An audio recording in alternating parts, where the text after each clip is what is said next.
주식 농부님들 반갑습니다. 추세와 수급의 달인 추수기입니다. 오늘 분석할 종목은 DB하이텍입니다. 종목 분석에 앞서서 구독, 좋아요, 댓글, 알림 설정까지 해두시면 저희 길을 받아서 주식 투자가 대박 나실 겁니다. 더불어서 하단에 인기 동영상과 재생 목록에 많이 본 동영상도 있으니 투자에 참고하시기 바랍니다.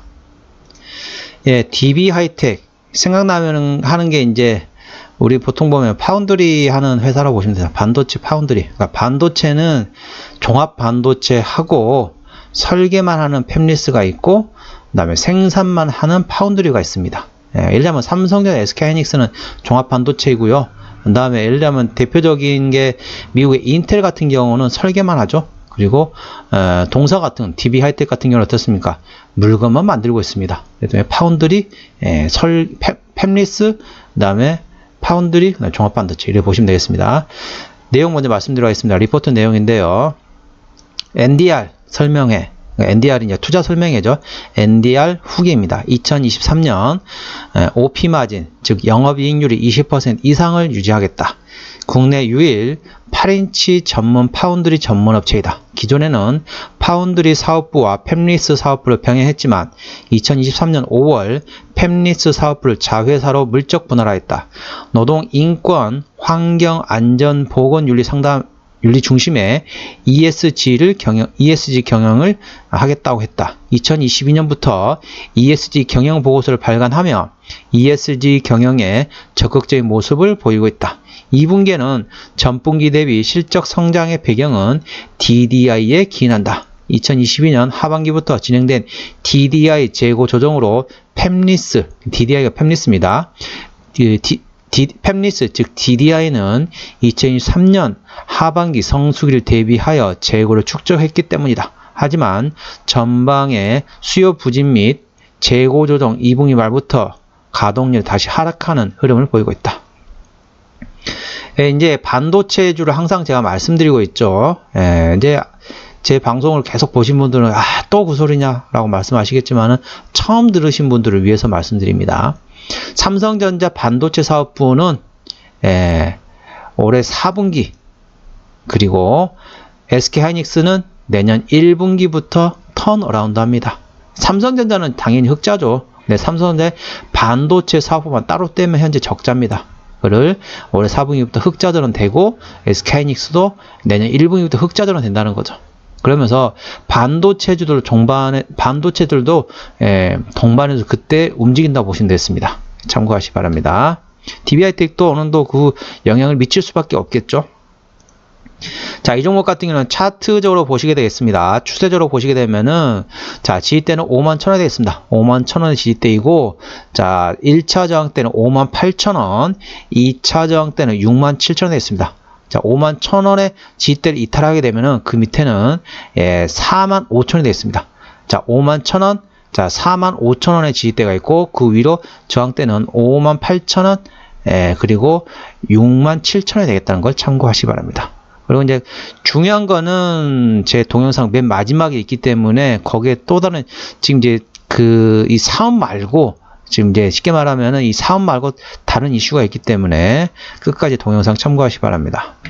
자, 수급적으로 보시겠습니다. 수급적으로 보시게 되면 외국인이 한 달 동안 59만 4천주를 샀습니다.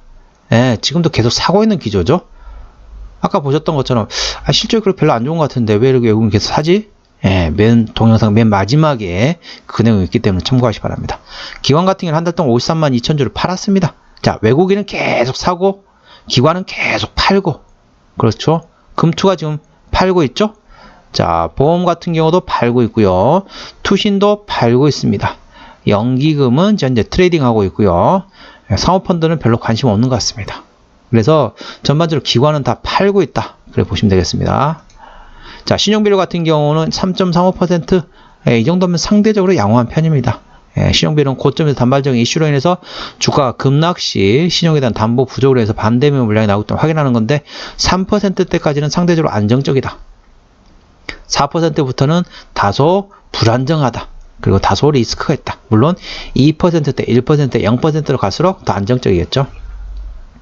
코스피 200 종목이기 때문에 상대적으로 안정하다는 거죠. 코스피 200 종목이기 때문에 대차거래 공매도 사항 보시겠습니다. 자, 대차거래상 보시게 되면은 전반적으로 어떻습니까? 예, 감소를 했다가 다시 증가했다가 감소했다가 예, 증가하고 있다. 현재는 계속 증가 감소를 계속 반복하고 있습니다. 한쪽으로 쭉 치우치는 게 아니라 조금 늘렸다가 줄였다가 늘렸다가 줄였다가 뭐 고무줄 같아요. 느낌이 늘렸다 줄였다 하고 있습니다. 한 달 기준으로 보시게 되면은 약간 72만 주가 71만 주네. 71만 주입니다. 71만 주가 감소를 했습니다. 한 달 기준으로는 71만 주 감소했지만은 현재 정중동이라고 보시면 되겠습니다. 늘렸다가 줄였다, 늘렸다가 줄였다 하고 있습니다. 자, 공매도상 보시겠습니다. 공매도는 10% 이상이 중요하다 했죠? 자, 하루 이틀, 3일, 4일, 5일, 6일, 7일, 8일, 9일. 예. 자, 보면은 대차 거래는 어떻습니까? 대차 거래는 현재 늘렸다 줄였다 늘렸다 줄였다 하고 있는데 현재 한 달 기준으로 지금 감소하고 있습니다. 그런데 공매도는 현재 공격적으로 지금 들어가고 있다는 거죠. 그럼 어떻습니까? 나중에 총알이 떨어지겠죠. 현재는 그런 상황이라는 겁니다. 열심히 공매도를 치고 있지만은 대차 거래는 계속 감소하고 있습니다. 한 달 기준으로 지금 감소하고 있습니다. 그렇기 때문에 총알이 떨어지게 되면은 이제 총도 못 쏘겠죠. 그리고 추세적으로 보시게 되면 아까 제가 말씀 안 드렸는데 추세적으로 보시게 되면 이게 자 고점과 고점 연결하고 자 저점과 저점 연결하면 어떻습니까? 자 이렇게 삼각형이 됩니다. 삼각형 이렇게 좀 삼각형이죠. 이렇게 삼각형이 되잖아요. 예, 삼각 수렴이 되면 어떻게 된다 했죠? 큰 변동성이 발생된다고 제가 이 방송 때문에 말씀드리고 있습니다. 큰 변동성이 어떻게 발생하냐? 위로 발생할지 밑으로 발생할지는 어느 누구도 모릅니다. 어느 누구도 모르지만은 조만간 큰 변동성이 나올 것으로 예상됩니다. 왜냐면은 자 삼각 수렴이 거의 정점이에요. 제가 봐서는 빠르면 이번 주는 거의 끝났고 다음 주 중에 한번 변동성이 나올 것 같아요. 큰 변동성이 조만간 나올 것으로 예상이 된다는 거죠. 현재 추세상으로 그렇습니다. 자, 최대 지분율을 보시게 되면은 17.8%입니다. 자, 여기서 중요한 걸 한번 말씀드리겠습니다. 맨 마지막에 핵심은 있고요. 여기서 힌트만 드리겠습니다. 자, 최대 주주 DB죠? DB가 17% 가지고 있고요. 국민연금이 8%를 가지고 있고요. 자, 캐로피 홀딩스가 7% 가지고 있습니다. 나머지 자사주죠. 자, 국민연금은 모르신 분이 없죠? 자, 캐로피 홀딩스가 누굴까요? 예, 동영상의 맨 마지막에 이 내용이 있기 때문에 참고하시기 바랍니다. 17%, 7%인데 만일 국민연금하고 손을 잡으면 어떻게 될까요? 15%대가 됩니다. 그래서 개인 주주를 좀 힘 보태면은 최대 주주하고 맞붙을 수 있습니다. 자, 무슨 회사냐? 아까 다 말씀드렸습니다. 동사는 이제 파운드리 회사죠. 반도체 생산만 하는 파운드리 회사라고 보시면 되겠습니다. 실적을 보시게 되면은 매출액 같은 경우는 작년에 1조 6천억에서 올해 1조 1천억 원까지 감소합니다. 내년 1조 3천억까지 증가하지만은 회복은 100% 회복 못하는 상태죠. 자, 영업이익 같은 경우는 작년에 7,600억에서 올해 2,200억, 내년에 3,000억 원. 예. 당기순이익 같은 경우는 작년에 5,500억에서 올해 1,600억, 내년에 2,200억. 이상하죠? 일반적으로 우리 제가 반도체 종목 분석할 때는 항상 말씀드리잖아요. 자, 2022년 대비 2023년도에 영업이 감소한 거는 어찌 보면 당연하다 할 수 있습니다. 그렇게 말씀드리잖아요. 그리고 제가 항상 또 말씀드리죠. 자, 2022년 대비 2024년도에 영업이익은 대부분 다 회복을 합니다. 근데 동사는 2022년 7천억 원대인데 2024년도에 영업이익 3천억밖에 안 된다는 거죠. 회복을 아직 못 한다는 겁니다. 자, 당기순이익도 마찬가지고요. 자, 분기실적 보시겠습니다. 영업이익 같은 경우는 2분기 같은 경우는 1분기 지나갔고 2분기 같은 경우는 2,100억 원이었는데 올해 2분기는 899억 원으로 반토막 이상이 났습니다. 마이너스 한 60% 났습니다. 상당히 많이 실적이 안 좋아졌다는 거죠. 그런데 내년에 회복할 줄 알았는데 내년에 회복을 못해요. 이렇기 때문에 종목이 조금 힘을 못 내고 있다는 걸 알 수 있겠죠. 자, 부채 비율 같은 경우는 19%입니다. 부채비율 19%이면 상당히 낮죠? 거의 뭐 무채입경이라고 보시면 되는데 유보율이 645%밖에 안 되네요.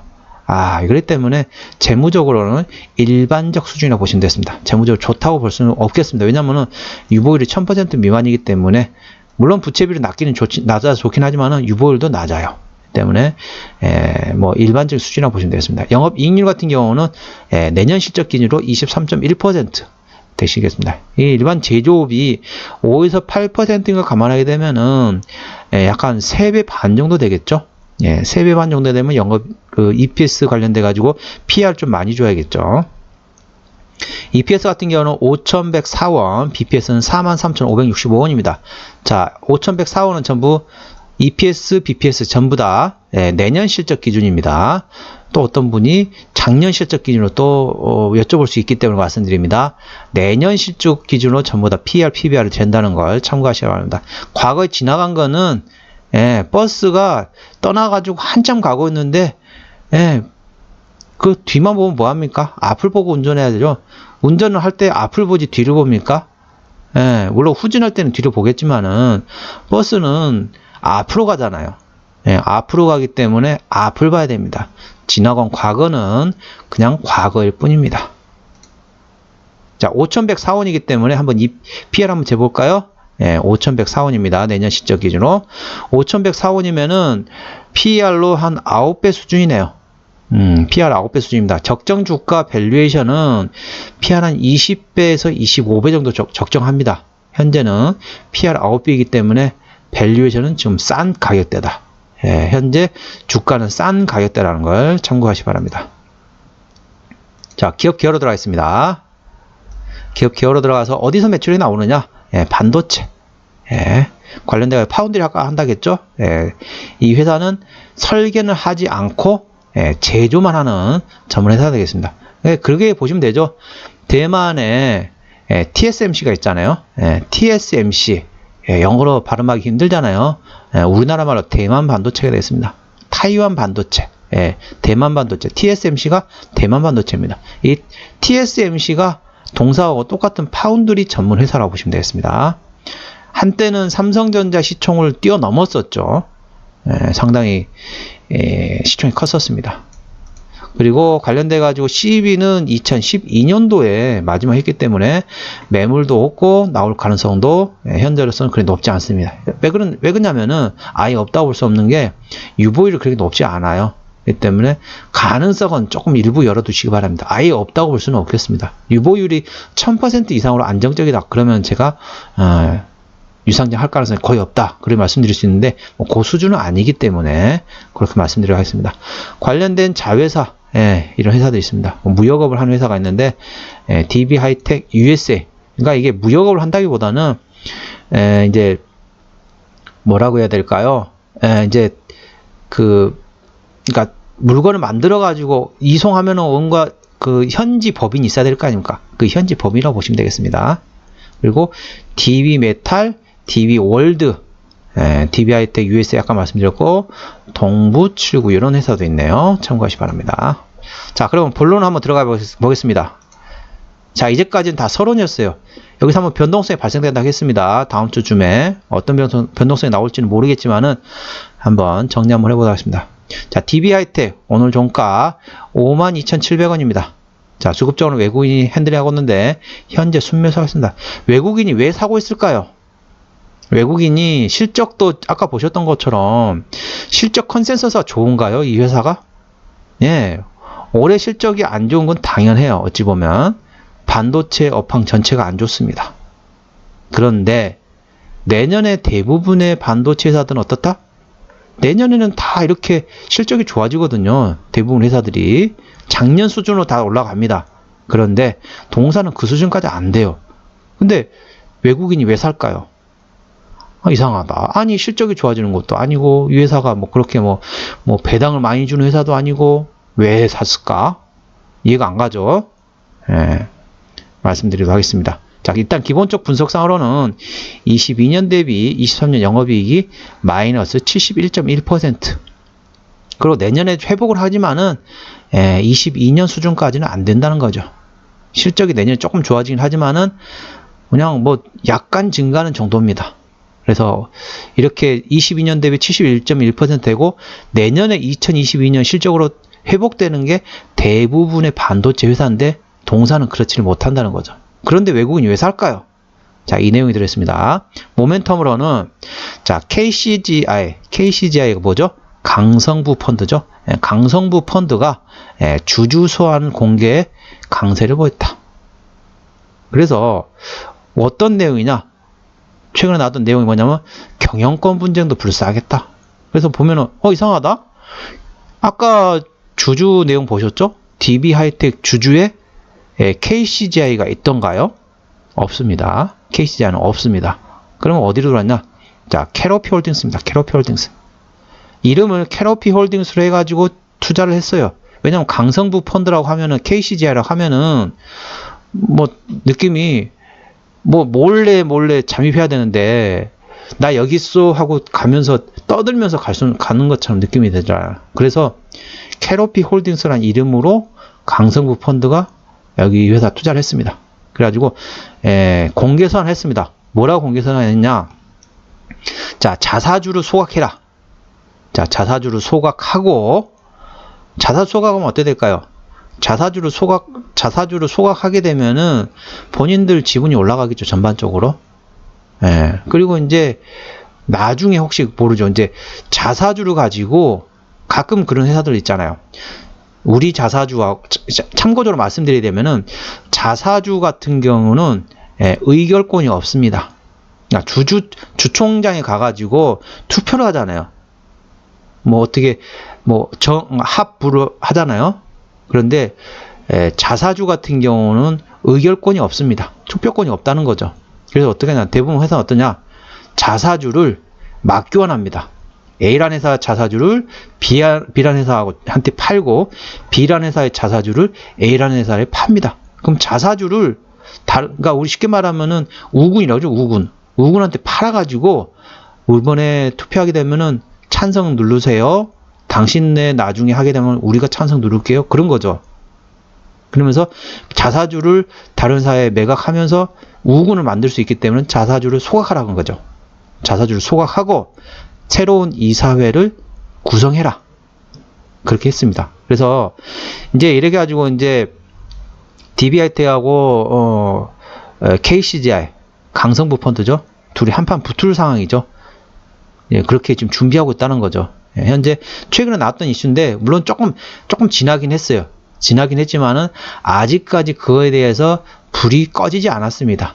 다시 언제 또 불이 또 다시 살아날지 몰라요. 예, 그 냄새를 맡고 외국인이 실적이 좋아지는 것도 아니고 이 회사가 뭐 배당을 많이 주는 것도 아닌데 외국인이 계속 샀어요. 예, 이 영향을 이 냄새를 맡고 예를 들면 그런 거죠. 나중에 그렇죠.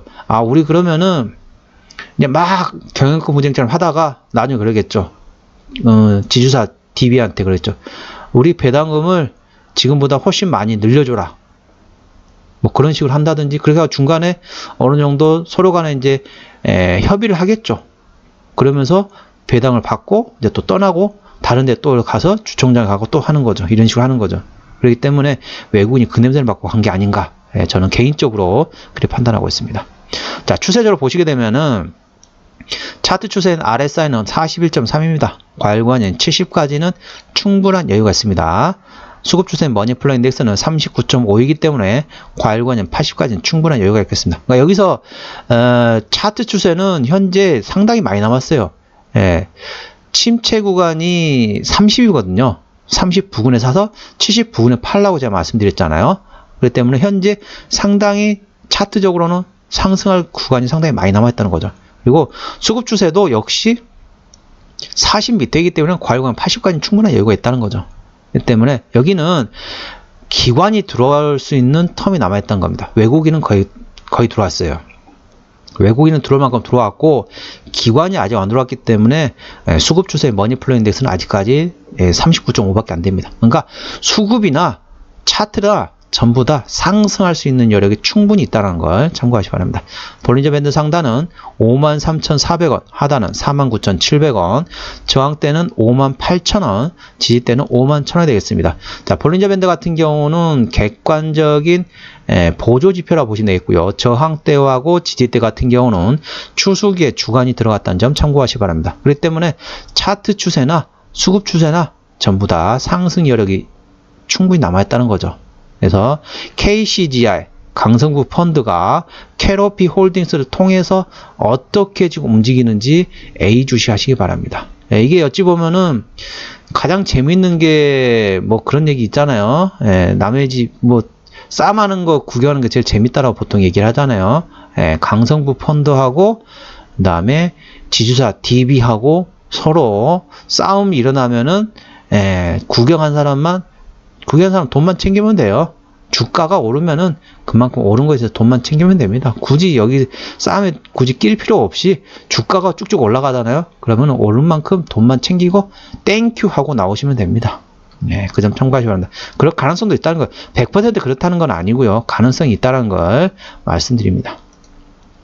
네, 오늘은 DB 하이텍에 대한 종목 분석이었고요. 구독, 좋아요, 댓글, 알림 설정까지 해두시면 저의 기운을 받아서 주식 투자가 대박 나실 겁니다. 더불어서 하단에 인기 동영상과 재생 목록에 많이 본 동영상도 있으니 투자에 참고하시기 바랍니다. 이상 추세와 수급의 달인 추석이었습니다. 감사합니다.